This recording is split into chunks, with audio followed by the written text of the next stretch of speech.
अस्सलाम वालेकुम स्टूडेंट्स, आज के लेक्चर के अंदर हम ऑस्मेटिक प्रेशर क्या होता है इसको हम डिस्कस करने लगे। तो बच्चों chapter number 10 solution and colloids हम पढ़ें। तो हमारे पास ऑस्मेटिक प्रेशर, लेकिन ऑस्मेटिक प्रेशर को समझने से पहले बच्चों को ओसोमोसिस का क्लियर होना चाहिए कि ओसोमोसिस कौन सा प्रोसेस है। आपको समझाने के लिए बच्चों मैंने एक डायग्राम सी बनाई है कि आप देखें, हमारे पास यहाँ पे प्योर सॉल्वेंट मौजूद है। यहाँ पे जो सॉल्वेंट है ये प्योर सॉल्वेंट है और इस साइड पे सोल्यूशन मौजूद है। आपको पता है सोल्यूशन दो चीज़ों से मिलकर बनता है, इसमें सैल्यूट भी है और सॉल्वेंट भी है। ये ज़्यादा कंसनट्रेटेड सोल्यूशन हो गया, ये कम कंसनट्रेटेड सोल्यूशन समझ लें, लेकिन प्योर सॉल्वेंट है ये। और यहाँ पे एक हमने मेम्ब्रेन लगाई बच्चों, जिसको हम नाम दे रहे हैं सेमी परमिएबल मेम्ब्रेन। सेमी का मतलब होता है हाफ। ऐसी मेम्ब्रेन, ऐसी जाली जो सॉल्वेंट पार्टिकल को तो गुजरने दे लेकिन सैल्यूट पार्टिकल को उसमें से ना गुजरने दे, क्योंकि सॉल्वेंट पार्टिकल का साइज़ छोटा होता है, वो उसमें से आसानी से गुजर जाते हैं, जबकि सैल्यूट पार्टिकल का साइज़ बड़ा होता है और वो उसमें से गुजर नहीं सकते। तो देखें मेरे पास यहाँ पे हाई कंसंट्रेशन ऑफ सॉल्वेंट मौजूद है, यहाँ 100% सॉल्वेंट है, यहाँ इसमें सैल्यूट भी है और सॉल्वेंट भी है, तो यहाँ लो कंसंट्रेशन ऑफ सॉल्वेंट मौजूद है। तो एक सॉल्वेंट का हाई कंसंट्रेशन से लो कंसंट्रेशन की तरफ आना through a semi permeable membrane this process is called osmosis. तो अगर कोई आपसे कहे ओसोमोसिस कौन सा प्रोसेस है, तो आप कहते हैं कि हाई कंसंट्रेशन सॉल्वेंट जब लो कंसंट्रेशन सॉल्वेंट की तरफ मूव करता है through a semi permeable membrane, इस प्रोसेस को ओसोमोसिस कहते हैं। तो देखिए हमारे पास यहाँ पे सॉल्वेंट हाई कंसंट्रेशन से हाई कंसंट्रेशन सॉल्वेंट, यहाँ कंसंट्रेशन ऑफ सॉल्वेंट ज़्यादा है और यहाँ सॉल्वेंट की परसेंटेज कम है, इसलिए हाई कंसंट्रेशन ऑफ सॉल्वेंट जो है वो लो कंसंट्रेशन ऑफ सॉल्वेंट की तरफ मूव कर रहा है through a semi permeable membrane. तो इस प्रोसेस को ओसोमोसिस कहते हैं, यानी सॉल्वेंट पार्टिकल इस सेमी परमिएबल मेम्ब्रेन से गुजर जाते हैं, जबकि सैल्यूट पार्टिकल जो इसमें मौजूद हैं वो इसमें से नहीं गुजर सकते, क्योंकि इसके अंदर बारीक बारीक होल मौजूद होते हैं। सैल्यूट पार्टिकल का साइज़ छोटा है, इस प्रोसेस को ओसोमोसिस कहते हैं। अब मैं आपसे कहता हूँ यार ऑस्मेटिक प्रेशर क्या है, तो बड़ी आसान सी बात अब समझ आती है।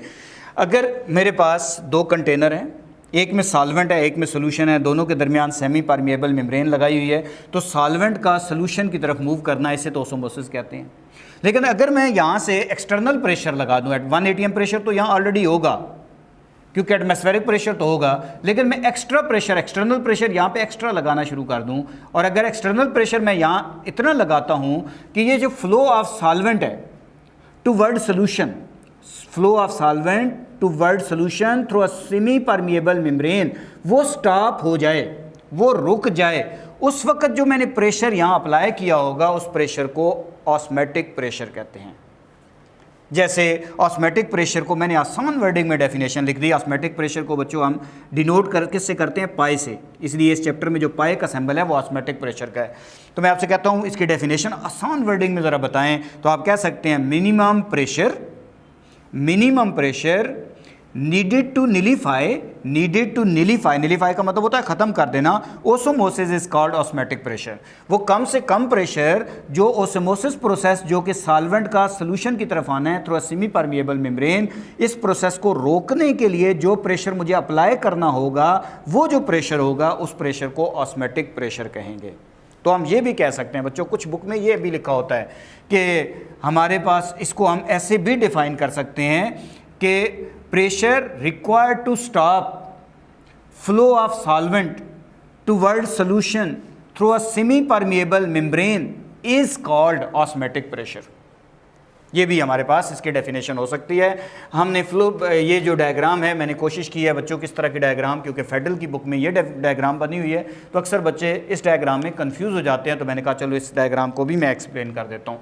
तो ये हमारे पास आप समझ लें ये एक कंटेनर है, ठीक हो गया बच्चों। इस कंटेनर में ये जो मैंने बाहर पार्टिकल लिखे हैं ये सॉल्वेंट है, प्योर सॉल्वेंट मौजूद है, और ये एक बल्ब है। इस बल्ब के नीचे वाला जो पोर्शन है इसमें सेमी परमिएबल मेम्ब्रेन, ये सेमी परमिएबल मेम्ब्रेन लगी हुई है, यानी यहाँ पे जाली सी लगी हुई है जिसमें से सॉल्वेंट मूव कर सकता है और सैल्यूट मूव नहीं कर सकता। और इस बल्ब के अंदर सोल्यूशन मौजूद है, इस बल्ब के अंदर यहाँ पे मोर कंसनट्रेटेड सोल्यूशन मौजूद है, यानी सैल्यूट और सॉल्वेंट इसमें मौजूद हैं।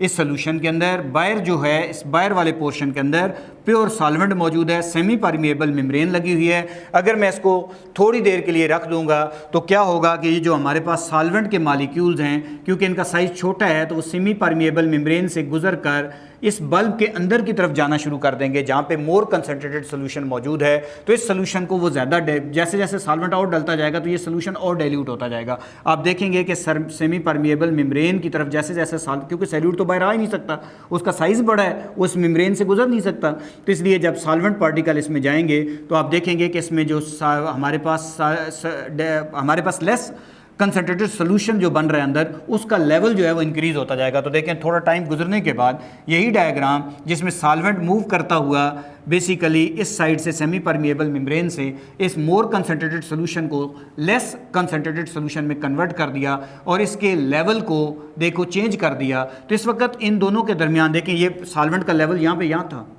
ये सॉल्वेंट का लेवल भी कम हो गया क्योंकि सॉल्वेंट ज़्यादातर इस ट्यूब के अंदर यानी इस बल्ब के अंदर चला गया है। और इस वक्त जो मैंने प्रेशर बाहर से अप्लाई किया हुआ है, यानी जो बाहर से, यानी ये हाइट है, ये वो प्रेशर है। एक टाइम आएगा कि अब सॉल्वेंट मज़ीद इसके अंदर नहीं जा रहा, तो इस वक्त जो वो प्रेशर जो कि इस सॉल्वेंट के फ्लो को, इनवर्ड फ्लो को टूवर्ड द सॉल्यूशन, उसको रोक लेता है। इस प्रोसेस को यानी इस प्रेशर को हम ऑस्मेटिक प्रेशर कहते हैं। और ऑस्मेटिक प्रेशर जो होता है वो पाई से डिनोट होता है। और याद रखें बच्चों, ऑस्मेटिक प्रेशर डायरेक्टली प्रोपोर्शनल होता है टेम्परेचर के। ऑस्मेटिक प्रेशर अगर कोई आपसे कहे किस चीज़ के डायरेक्टली प्रोपोर्शनल है तो आप कह सकते हैं टेम्परेचर के। इसी तरीके से ऑस्मेटिक प्रेशर जिसको हम पाई से डिनोट कर रहे हैं वो डायरेक्टली प्रोपोर्शनल होता है मोलैरिटी के। और अगर मैं आपसे कहूँ कि इन दोनों इक्वेशन को रिलेट करें, इसको इक्वेशन नंबर 1 कह देते हैं और इसको इक्वेशन नंबर 2 कह देते हैं, तो आप ये भी तो रिलेशन बना सकते हैं बच्चों कि pi is directly proportional to m into T हो जाएगा, ये बन जाएगा। अच्छा, मैं प्रोपोर्शनल का साइन हटा दूं तो कांस्टेंट आएगा, और अगर मैं कांस्टेंट हटा दूं तो pi is equal to M R T. तो आर क्या चीज़ है? ये आइडियल गैस कांस्टेंट जैसे होता था, यहाँ पे आइडियल सोल्यूशन है तो यहाँ पे भी आर की वैल्यू वही होती है जो आइडियल गैस में होती है। तो ये आर जो है यहाँ पे सोल्यूशन कांस्टेंट है। इसलिए अगर मैं आपसे कहूँ इसमें पाई क्या है तो आप कहते हैं ये ऑस्मेटिक प्रेशर है जी, ऑस्मेटिक प्रेशर। इसी तरीके से मैं आपसे कहता हूँ m क्या चीज़ है, आप कहते हैं ये मोलैरिटी है, m मोलैरिटी है। और T क्या है? ये आपके पास टेम्परेचर है, अब्सोल्यूट टेम्परेचर, ऐसा टेम्परेचर जो केल्विन स्केल में मेजर किया जाता है, अब्सोल्यूट टेम्परेचर है।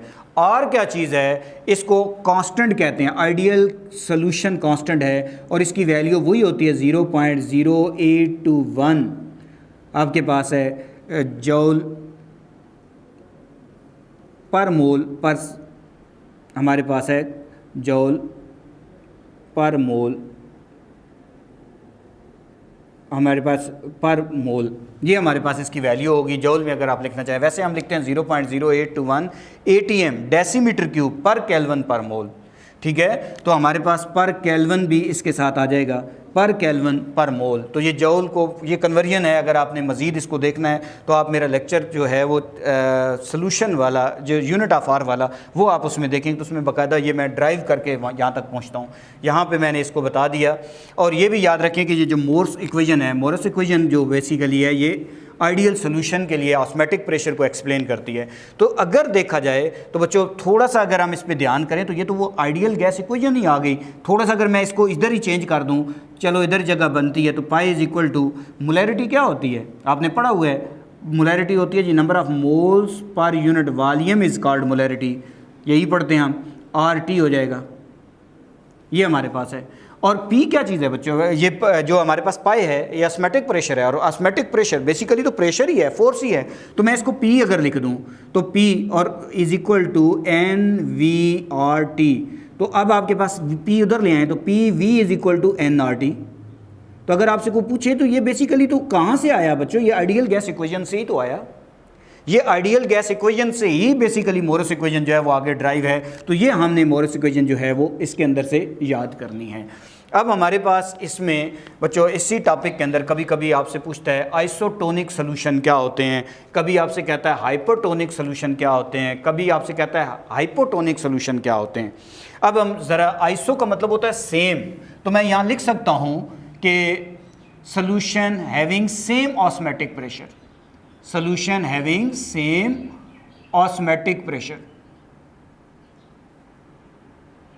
यानी आइसो का मतलब होता है सेम, तो इसका मतलब है कि ऐसे सोल्यूशन जिनका ऑस्मेटिक प्रेशर सेम होता है। अगर मेरे पास दो सोल्यूशन हैं, दोनों सोल्यूशन का ऑस्मेटिक प्रेशर आपस में बराबर है, तो लाजमी बात है मैं ये लिख सकता हूँ π1 इज इक्वल टू π2, यानी osmotic pressure of first solution is equal to osmotic pressure of second solution. Such solution are called isotonic solution, such solution are called isotonic solution. याद रखें अगर दो सोल्यूशन का टेम्परेचर सेम है, molarity same है, तो उनका ऑस्मेटिक प्रेशर सेम होगा, क्योंकि जो मोलैरिटी ऑस्मेटिक प्रेशर है वो टेम्परेचर और मोलैरिटी के डायरेक्टली प्रोपोर्शनल होता है। अब आते हैं हाइपोटोनिक। हाइपो का मतलब होता है लेस, हाइपो का मतलब होता है लेस। इसका मतलब है मैं आपसे कहूँ हाइपोटोनिक सोल्यूशन क्या होते हैं, ऐसा सोल्यूशन जिसका ऑस्मेटिक प्रेशर लेस हो, तो मैं लिख सकता हूँ less osmotic pressure, less osmotic pressure. अगर मेरे पास दो सोल्यूशन हैं, उन दोनों सोल्यूशन में से जो फर्स्ट सोल्यूशन है osmotic pressure of first solution is less than osmotic pressure of second solution, तो ये दोनों सोल्यूशन आपस में क्या कहलाएंगे, ये हाइपोटोनिक कहलाएंगे। एक होता है हाइपर, हाइपर का मतलब तो होता है गुस्सा, हाइपर हो गया जी, यानी इंक्रीज हो जाना। तो मैं आपसे कहता हूँ हाइपोटोनिक सोल्यूशन क्या होते हैं, तो आप कहते हैं जी मोर ऑस्मेटिक सोल्यूशन, मोर ऑस्मेटिक प्रेशर। ऐसा सोल्यूशन जिसका ऑस्मेटिक प्रेशर ज़्यादा होता है वो सोल्यूशन हाइपरटोनिक सोल्यूशन कहलाता है। जैसे सपोज करें मैं आपसे कहता हूँ हमारे पास osmotic pressure of first solution is greater than osmotic pressure of second solution, तो ऑस्मेटिक प्रेशर ये जो फर्स्ट सोल्यूशन है वो आपके पास हाइपरटोनिक ऑफ सेकंड सोल्यूशन कहलाएगा। अब इसी तरीके से बच्चों इसी टॉपिक के अंदर आप एक टर्म पढ़ोगे रिवर्स ओसमोसिस क्या होता है। समझ आ गई कि मैं अगर आपको वापस उसी डायग्राम पे ले जाऊं, बच्चों फर्स्ट वाली डायग्राम पे दोबारा वापस आते हैं, तो अभी समझ आया था कि हमारे पास सॉल्वेंट, क्योंकि उसके पार्टिकल का साइज़ छोटा होता है, जो सोल्यूशन होता है उसमें सैल्यूट और सॉल्वेंट होते हैं, इसलिए सैल्यूट तो सेमी परमिएबल मेम्ब्रेन से गुजर नहीं सकते। तो हमारे पास एक नेचुरल प्रोसेस है कि हाई कंसंट्रेशन से कोई भी चीज़ लो कंसंट्रेशन की तरफ जाती है, तो यहाँ सॉल्वेंट की कंसंट्रेशन ज़्यादा है, तो हाई कंसंट्रेशन से जब सॉल्वेंट लो कंसंट्रेशन की तरफ आएगा through a semi permeable membrane, इसको हम क्या नाम देंगे, ऑसमोसिस। लेकिन अगर मैं ऊपर से प्रेशर अप्लाई करके ऐसे करता हूँ कि किसी तरीके से ये जो फ्लो ऑफ लिक्विड है टुवर्ड सोल्यूशन सॉल्वेंट का वो मैं स्टॉप कर दूँ, तो उस वक्त जो मैं प्रेशर अप्लाई कर दिया उसको तो ऑस्मेटिक प्रेशर कहते हैं। लेकिन अगर बच्चों मैं यहाँ पे बात सुनने वाली है कि अगर मैं इतना ज़्यादा प्रेशर यहाँ अप्लाई कर देता हूँ, यहाँ इतना ज़्यादा प्रेशर अप्लाई कर देता हूँ कि हमारे पास जो बेसिकली फ्लो ऑफ सॉल्वेंट है टुवर्ड सोल्यूशन वो तो स्टॉप हो ही गया, लेकिन जो इस सोल्यूशन के अंदर सॉल्वेंट मौजूद है उसके पार्टिकल मूव करना शुरू कर दें, क्योंकि सैल्यूट तो जा नहीं सकता, लेकिन इस मालिक्यूल के अंदर जो सोल्यूशन के अंदर सॉल्वेंट के मालिक्यूल हैं, अगर वो इससे इधर से उस तरफ मूव करना शुरू कर दें toward the solvent, this is called reverse osmosis. तो मैंने इसकी डेफिनेशन कोशिश किया कि आसान वर्डिंग में लिख दूं, if external pressure is greater than osmotic pressure, अगर बाहर से जो प्रेशर हमने अप्लाई किया है वो ऑस्मेटिक प्रेशर तो वो है जहाँ पे आपने ओसमोसिस प्रोसेस को रोक दिया, लेकिन अगर आपने प्रेशर इतना ज़्यादा अप्लाई कर दिया कि जो हमारे पास ऑस्मेटिक प्रेशर है, जो ऑस्मेटिक प्रेशर था उससे भी ज़्यादा प्रेशर लगा दिया, तो हमारे पास फ्लो ऑफ हमारे पास जो सोल्यूशन है उसके अंदर जो सॉल्वेंट है वो सॉल्वेंट मूव करना शुरू कर देता है टुवर्ड द प्योर सॉल्वेंट। तो if external pressure is greater than osmotic pressure, flow of solvent from solution to pure solvent is called reverse osmosis. इसको रिवर्स ओसमोसिस कहते हैं। बच्चों हमारे पास इसकी बहुत सारी एग्जांपल्स हैं, जैसे अगर मैं आपसे कहूँ कि ये समंदर का पानी है वो आप नहीं पी सकते, ठीक है, समंदर का पानी आप इसलिए नहीं पी सकते कि वो ज़्यादा हाइपरटोनिक होता है, यानी उसकी जो कंसंट्रेशन है वो हमारे ब्लड सेल के अंदर जो ऑस्मेटिक प्रेशर है उससे ज़्यादा होती है, इसलिए वो हमारे ब्लड को रैप्चर्ड कर देगा। तो इसलिए हम मुख्तलिफ़ प्रोसेसेस के ज़रिए, इस प्रोसेस के ज़रिए हम बहुत सारी चीज़ें और भी डिस्कस कर रहे होते हैं। जैसे हमारे पास जैम वगैरह हैं या जेली वगैरह है, उनके अंदर जो एक्सेस में शुगर यूज़ होता है तो वो बेसिकली इसीलिए यूज़ किया जाता है ताकि ऑस्मोसिस प्रोसेस जो है वो चलता है। तो ये हमारे पास मुख्तलिफ़ इसकी एप्लीकेशन थी। तो उम्मीद है बच्चों आज का लेक्चर आपको अच्छा समझ आया होगा। Thank you very much.